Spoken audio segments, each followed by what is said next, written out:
Dana, first, let's have a look at the Yale Budget Lab, because I was looking at their findings, and this week I actually went on their website. They're all ex-Biden officials, so I think we can discount everything they say. I'd encourage all your viewers to look at the composition of both the board and the staff, and it's just not right that what we have here is a middle class and working class bill that we are going to see wages accelerate, and we are going to see, just as we saw with Ciertos cambios en el comportamiento entre potencias no se anuncian, solo se hacen evidentes cuando los acuerdos dejan de funcionar. El 9 de diciembre de 2025, un informe interno circuló por las oficinas del Departamento de Comercio y la Casa Blanca, alertando de que la República Popular China había interrumpido, sin previo aviso, al menos 4 mecanismos de validación técnica previstos en el Acuerdo de Restauración del Equilibrio Industrial.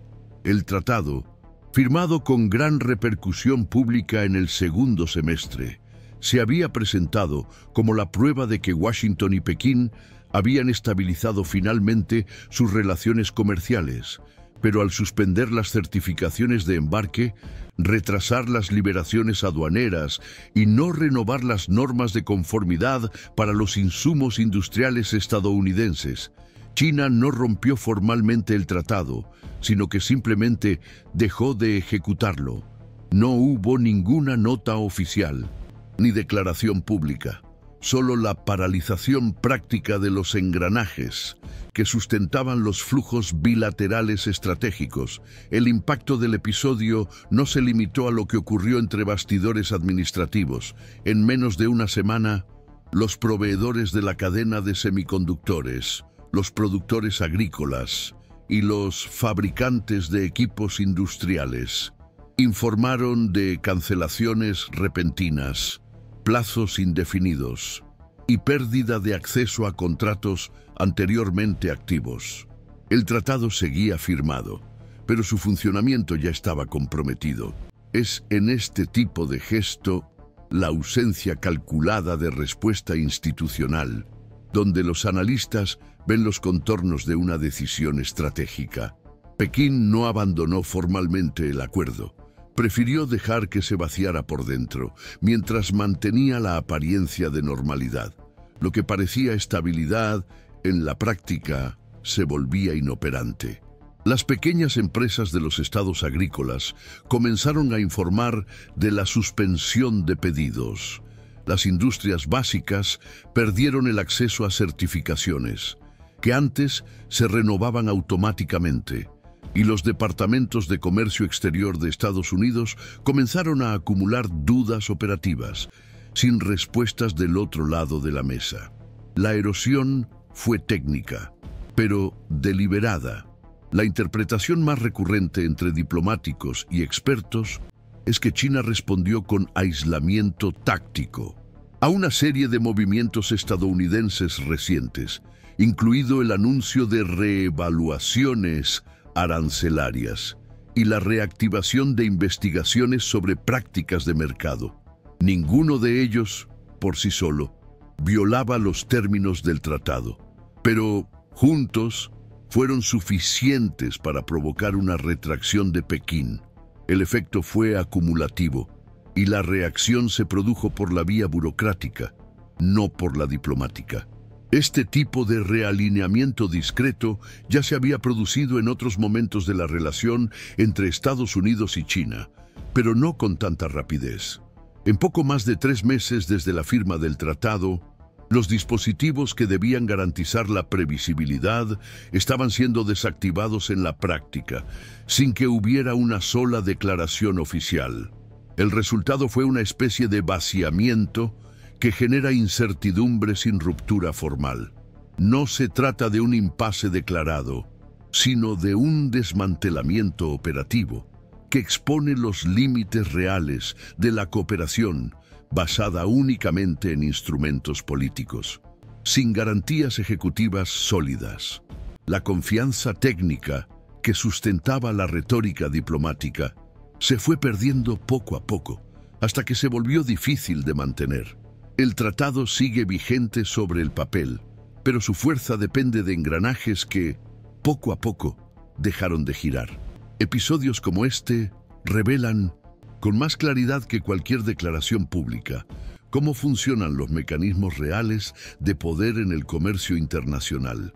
Cuando los compromisos se vuelven simbólicos y la ejecución deja de ser automática, lo que está en juego no es solo el contenido de un acuerdo, sino la credibilidad de los instrumentos que intentan garantizar la estabilidad en entornos de competencia estructural.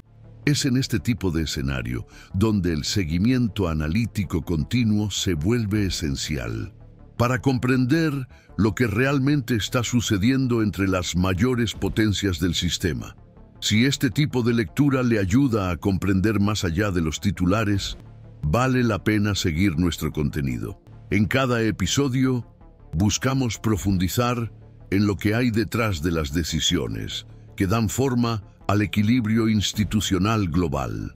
Desde el momento en que comenzaron a aparecer los primeros signos de desarticulación logística, múltiples organismos estadounidenses comenzaron a intercambiar información en tiempo real. La Administración de Comercio Internacional, la Agencia de Industrias Estratégicas y la Oficina de Política Científica y Tecnológica celebraron reuniones consecutivas con el Consejo de Seguridad Nacional.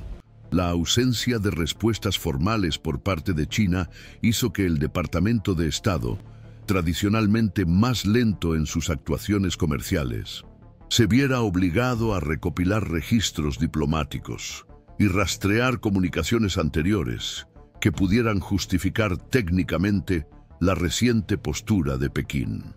El esfuerzo colectivo no solo tenía como objetivo comprender el presente, sino también determinar en qué medida las instituciones estadounidenses podrían haber sobreestimado la disposición de China a consolidar compromisos comerciales vinculantes. A nivel interno, comenzó a surgir un consenso. El tratado no se había incumplido de manera explícita, sino que Pekín lo había dejado de lado de forma selectiva, según sus propios criterios estratégicos. Esta constatación llevó a la oficina del representante comercial de los Estados Unidos a retomar los análisis de precedentes relacionados con instrumentos comerciales con países que mantienen economías administradas por criterios estatales. Uno de los puntos de atención se refería a la naturaleza no vinculante de ciertos compromisos asumidos por Pekín en tratados anteriores, en particular documentos de 2015 y 2019, en los que China ya había utilizado cláusulas vagas para posponer indefinidamente la implementación técnica. La práctica de firmar acuerdos con un lenguaje ambiguo, pero que permite margen de maniobra para ajustes posteriores, no era nueva. La diferencia ahora era el grado de exposición política que el Tratado de 2025 había asumido dentro de la estrategia de reposicionamiento geoeconómico de la Casa Blanca. El pacto se había presentado como un marco correctivo, como un modelo de nueva ingeniería diplomática.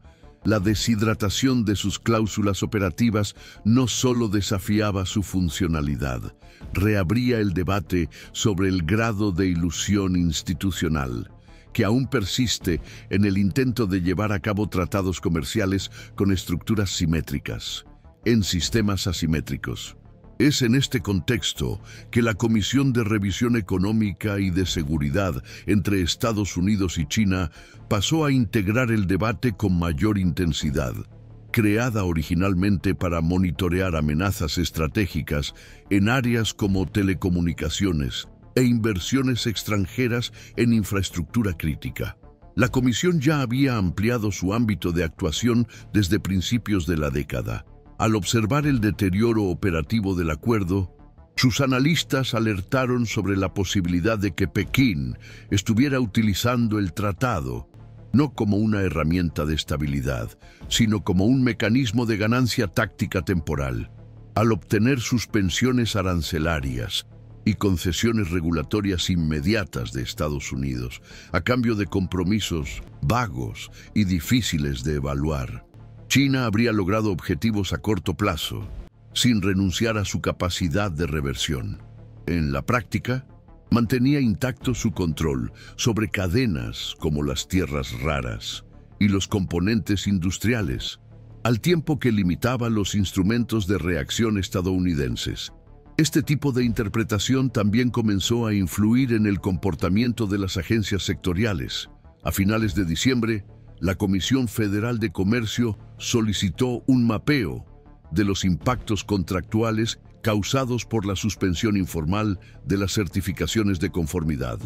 La Administración para la Seguridad en Productos Estratégicos emitió una nota de recomendación para que los fabricantes de tecnología dual, con uso civil y militar, revisaran su dependencia de los insumos procedentes de Asia Oriental, y el Departamento de Energía inició negociaciones internas con el Congreso para reactivar líneas de financiación destinadas a la nacionalización de procesos industriales considerados críticos. Estas reacciones muestran cómo la erosión práctica de un acuerdo puede, incluso sin una ruptura formal, desencadenar movimientos defensivos por parte de un sistema que se ve privado de garantías operativas mínimas. Al mismo tiempo, la Cámara de Comercio de los Estados Unidos, entidad tradicionalmente favorable a la liberalización comercial, inició consultas con empresas del sector agrícola y tecnológico para recopilar datos sobre las pérdidas acumuladas desde la pérdida de funcionalidad del tratado. Los resultados preliminares apuntaron a impactos no solo económicos, sino también reputacionales. Las pequeñas y medianas empresas, al planificar su producción y sus exportaciones basándose en las cláusulas firmadas en agosto, se enfrentaron a incertidumbres operativas y a un elevado riesgo contractual. El entorno empresarial, que se pretendía predecible, volvió a caracterizarse por la opacidad. Esto hizo que las asociaciones sectoriales, que antes celebraban el tratado, presionaran ahora al Ejecutivo para que revisara el enfoque negociador con China. La convergencia institucional, antes limitada a los organismos de seguridad o defensa, pasó a abarcar también la esfera económica más amplia. Este movimiento de rearticulación interinstitucional también tuvo efectos en el poder legislativo. Senadores de ambos partidos iniciaron audiencias informales con representantes de agencias reguladoras y especialistas en derecho internacional, con el objetivo de evaluar la viabilidad de nuevos mecanismos de verificación vinculantes. La creciente preocupación era la recurrencia de acuerdos que, aunque bien formulados en el plano retórico, fallaban sistemáticamente en el nivel de implementación. Más que respuestas inmediatas, se buscaba comprender por qué las estructuras técnicas diseñadas para supervisar los compromisos no habían funcionado. La ausencia de respuestas oficiales por parte de China se interpretaba no como un fallo de comunicación, sino como parte de una estrategia de afirmación de autonomía táctica. Al elegir dónde y cuándo responder, Pekín imponía un nuevo patrón de relación y desafiaba la arquitectura de supervisión acordada por los propios tratados. Este tipo de reorganización del comportamiento institucional requiere un seguimiento atento, no solo para comprender el presente, sino para anticipar los límites del sistema. La tensión entre lo que se firma y lo que se cumple, entre lo que se negocia y lo que se implementa, sigue siendo uno de los puntos más frágiles de las relaciones económicas internacionales basadas en la confianza mutua. Y cuando esa confianza se ve erosionada sin alboroto, el sistema revela sus puntos ciegos con aún mayor claridad. Es precisamente por eso que es esencial mantener un análisis continuo y conectado entre los acontecimientos y las estructuras. Aquí seguimos mapeando en profundidad los puntos en los que el discurso institucional ya no encuentra sustento en la práctica cotidiana. A medida que el silencio formal persistía y los efectos secundarios comenzaban a acumularse en diferentes capas del sistema económico, cobró fuerza una disputa interpretativa sobre lo que, de hecho, significaba la retracción china. Entre bastidores de la diplomacia estadounidense, especialmente entre los sectores más orientados por la lógica comercial clásica, prevalecía el intento de enmarcar el episodio como un simple ajuste operativo. La interpretación era que Pekín no había abandonado el acuerdo alcanzado, sino que simplemente había reorganizado su ejecución ante las turbulencias internas. Se argumentaba que las presiones inflacionistas, el debilitamiento del sector inmobiliario y las reestructuraciones internas del Partido Comunista Chino estaban comprimiendo los márgenes de acción administrativa y reordenando las prioridades, lo que hacía que ciertos calendarios fueran inviables a corto plazo. En este contexto, la pausa no sería una ruptura, sino un reajuste. Sin embargo, esta interpretación comenzó a ser cuestionada cada vez más por analistas de inteligencia económica y especialistas en negociación estratégica. Para este grupo, el punto central no era la capacidad china de cumplir sus compromisos, sino la elección deliberada de cumplirlos solo cuando fuera conveniente. La suspensión selectiva no sería un síntoma de fragilidad interna, sino un mecanismo de control táctico sobre el flujo comercial.